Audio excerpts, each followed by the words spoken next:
পুরুষ মানুষের জীবনে যেটা খেজুর গাছের মতো, না সার পায় না যত্ন পায়, তারপরেও বড় হয়ে এপিড আর ওপিড কেটে রস দেয় প্রতি বছর, আর বছরে প্রতি বছর বিহিন ফল দেয়। একটা পুরুষ ঠিক তেমন।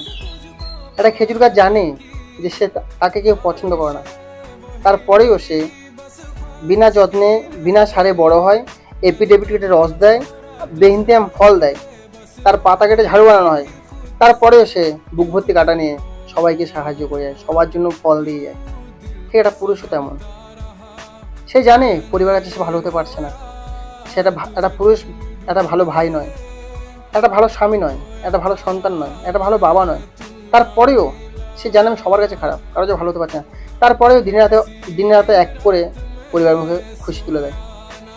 এই হচ্ছে পুরুষ মানুষ। পুরো একটা খেজুর গাছের মতো। খেজুর গাছ জেনে শুনে বুক ভর্তি কাটা নিয়ে মানুষকে ফল দিয়ে, পুরুষ মানুষ জেনে শুনে বুক ভর্তি কষ্ট নিয়ে পরিবারের জন্য নিজের খুশি বিসর্জন করে।